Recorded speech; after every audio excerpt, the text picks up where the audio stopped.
Amen, gloire à Dieu. Je demandais à tous mes frères qui prient pour moi, j'en ai besoin. Amen.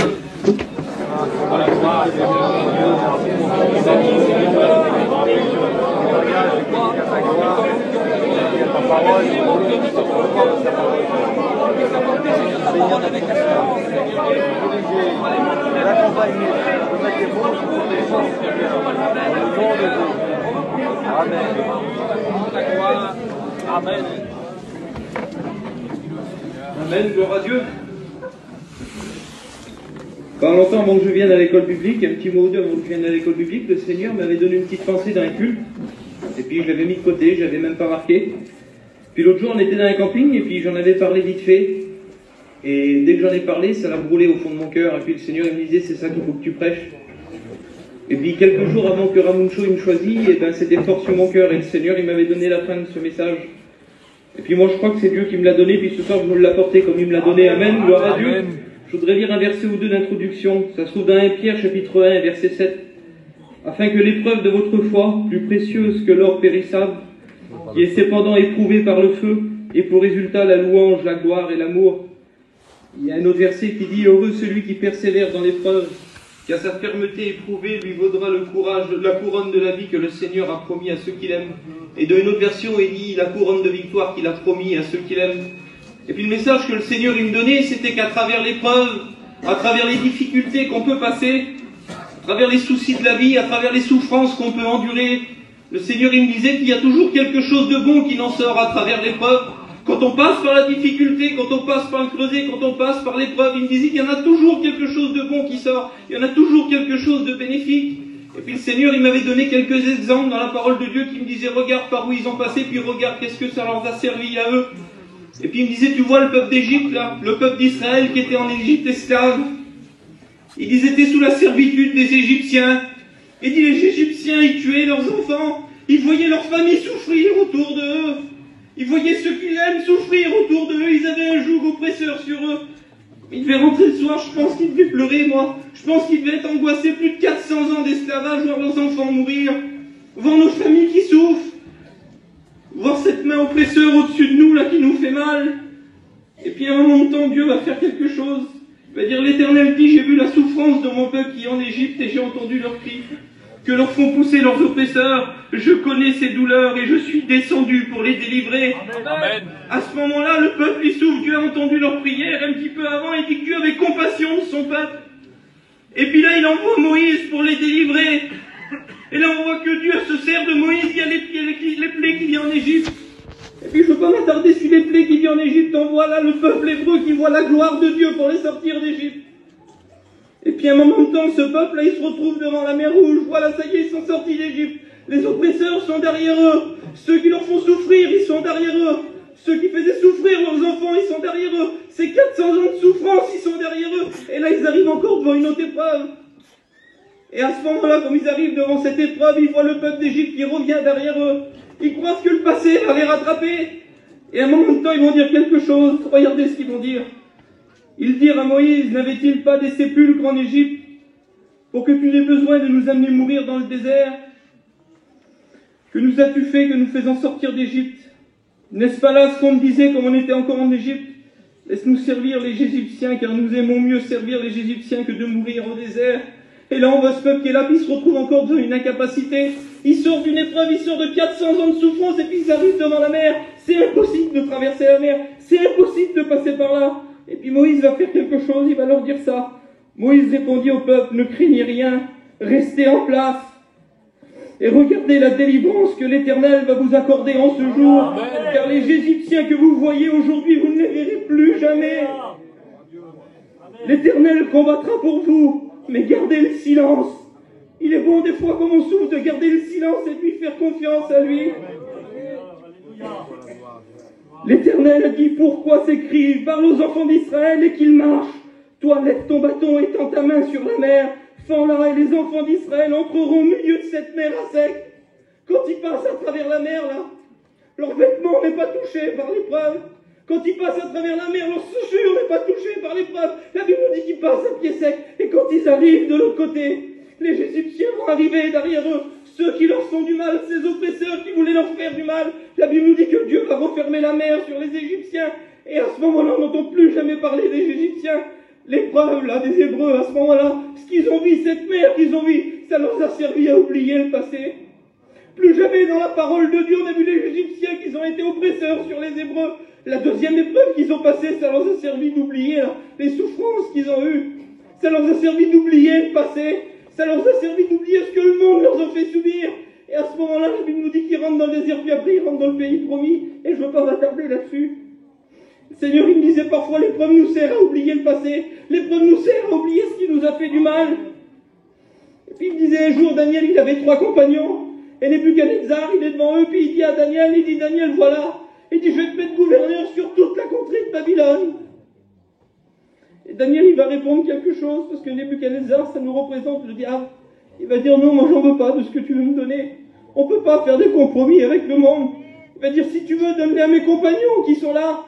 Et la Bible nous dit que ses compagnons, ils vont accepter. Et puis un petit peu plus loin dans le chapitre, il va nous dire ça, que le roi Nebuchadnezzar, il va faire une grande statue.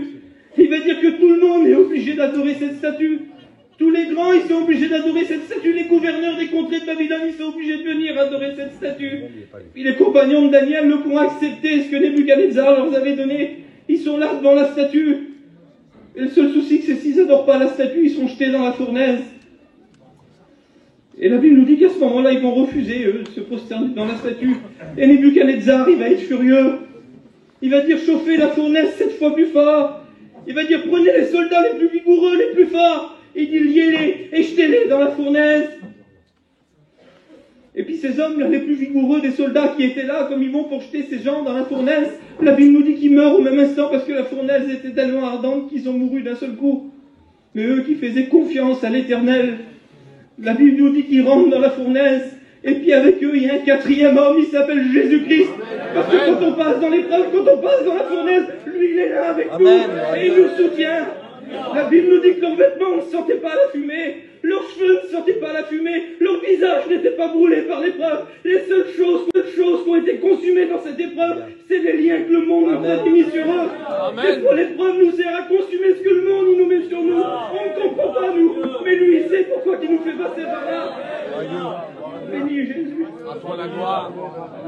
Et puis, à un autre moment dans la parole de Dieu, c'est David qui va se battre contre Goliath. Il s'est battu contre le lion, il s'est battu contre l'ours, mais là c'est une montagne devant lui. C'est un géant qui fait plus de 3 mètres de haut. La Bible nous dit qu'il a une cuirasse de 60 kilos sur lui. Il y a quelqu'un qui porte son bouclier. Il a une lance, ça fait 7 kilos sa lance, imaginez-vous. Et puis il est là devant David. Et la Bible nous dit que David, lui, à ce moment-là, les gens vont vouloir le revêtir du monde. Le roi Saül, il va dire, mets mon armure. Et lui, il va dire, non, il dit, j'en veux pas. Il dit, je suis pas habitué. Il va avec sa petite tenue de berger, lui. Et puis il va au champ de bataille, la Bible nous dit qu'il est triomphant à ce moment-là sur ce Goliath. Et je disais, Seigneur, mais pourquoi? Pourquoi l'épreuve a servi à David? Pourquoi que Goliath a servi à David? Au chapitre 21, un petit peu plus loin, la Bible nous dit que David était en fuite. Et à ce moment-là, il arrive devant le sacrificateur et va lui poser cette question. Il va lui dire, est-ce qu'il y a une lance ou est-ce qu'il y a une épée là pour que je puisse me défendre? Et le sacrificateur, il va dire, il n'y a rien du tout. La seule chose qu'il y a, il dit, c'est l'épée du Goliath que tu as tué. Puis le Seigneur, il me disait parfois, les épreuves du passé nous servent à nous armer pour les épreuves qui viennent devant nous. Et puis je veux juste finir par une petite histoire, par un petit passage. Ça se trouve dans 2 Rois, chapitre 17. Et c'est ça que le Seigneur, il a mis sur mon cœur. C'est ça la fin, le message que le Seigneur, il a mis sur mon cœur. Il parle à Élie, il dit, alors la parole de l'Éternel lui fut adressée en ces mots. Lève-toi, va à Sarepta qui appartient à Sidon et demeure-y là. Voici, j'ai ordonné à une veuve de te nourrir. Il se lève, il alla à Sarepta, comme il arrivait à l'entrée de la ville. Voici, il y avait une femme veuve qui ramassait du bois. Il appela et dit, va me chercher, je te prie, un peu d'eau dans un vase afin que j'y boive. Et elle alla en chercher. Il l'appela de nouveau et dit, apporte-moi, je te prie, un morceau de pain dans ta main. Elle répondit, l'Éternel, mon Dieu est vivant. Je n'ai rien depuis. Je n'ai qu'une poignée de farine et un pot et un peu d'huile dans une cruche. Voici, je vais ramasser 2 morceaux de bois, puis je rentrerai et je préparerai cela. Et moi et mon fils, nous mangerons, et après quoi nous mourrons. Et à ce moment-là, le Seigneur, il me disait, cette femme, elle passe par la sécheresse, elle passe par la famine, elle passe par l'épreuve, elle passe par la difficulté, mais elle lutte avec qu'est-ce qu'elle a? L'homme de Dieu, il vient vers elle, il dit, donne-moi un petit bout de pain, donne-moi un petit gâteau, avec qu'est-ce que t'as? Et elle va répondre, j'ai rien, j'ai qu'un petit peu, je vais le garder pour moi, là. Je vais continuer à user le peu de force que j'ai dans cette épreuve, et après quoi, j'abandonne tout, ça y est, c'est fini. Et lui va lui répondre quelque chose. Élie lui dit, ne crains pas, rentre, fais comme t'as dit, vas-y. Abandonne tout. Vas-y, arrête, t'as plus de force, ça y est, arrête, fais comme t'as dit. Mais seulement, prépare-moi d'abord avec cela un petit gâteau, et je l'apporterai, puis tu en feras pour moi, et ensuite pour ton fils. Élie, il est en train de lui dire, fais comme t'as dit, vas-y, abandonne tout, arrête, ça y est maintenant. Mais si seulement tu voudrais faire confiance à l'Éternel, si seulement tu voudrais faire ce que l'Éternel t'a demandé de me préparer, un petit gâteau. La Bible nous dit que c'est rien, viens, elle amène une petite bouchée de pain dans ses mains, elle lui donne à Élie. Et la Bible nous dit qu'à ce moment-là, la farine, elle ne manque pas. À ce moment-là, l'huile, elle ne manque pas. Pourquoi? Parce qu'elle dépendait plus de ses forces à elle, elle voulait arrêter. Mais elle dépendait de ce que Dieu lui donnait. Amen. À travers l'épreuve et la difficulté, je dis, Seigneur, mais qu'est-ce que ça a apporté cette épreuve à cette femme? Un petit peu plus loin, la Bible nous dit que son fils va mourir. Et quand son fils il meurt, elle se révolte contre l'homme de Dieu. Elle dit, tu m'as trompé. Et le Seigneur, il ne nous trompe pas. Il va lui dire, vas-y, je vais aller vers l'enfant, il va prier l'Éternel, et puis il va lui rendre la vie à cet enfant. Parfois, l'épreuve et les souffrances qu'on passe, ça nous permet d'oublier le passé. Les souffrances qu'on passe, ça consume les liens qui sont sur nous. Les souffrances qu'on passe, ça nous permet de s'armer pour les combats futurs. Et les souffrances qu'on passe, parfois, ça donne la vie dans nos familles autour de nous. Amen. Et si tu crois que pour toi, tu n'as plus d'issue, si tu crois que c'est fini, que tu n'y arriveras pas, dans Ésaïe 43, au verset 19, il nous a dit, voici une chose nouvelle est sur le point d'arriver. Je vais mettre un chemin dans le désert. Et je vais mettre un fleuve dans la solitude. Amen. Et si tu pouvais dire comme Job, 9 et au verset 27, il dit, si je dis que je veux oublier ma souffrance, je veux laisser ma tristesse et je veux reprendre courage. Tu crois pas que ce soir, il serait peut-être temps de prendre ce chemin qui est dans le désert? Il serait peut-être temps de laisser ta souffrance qui te fait du mal et de te laisser conduire par Dieu et de le laisser lui prendre toute la place. Et je te dis que tu vas sortir de l'épreuve, madame, et de cette épreuve, il doit sortir quelque chose de bon pour ta vie. Et je vous ai compris, Seigneur. Amen. Seigneur, je te prie de me louer ton nom.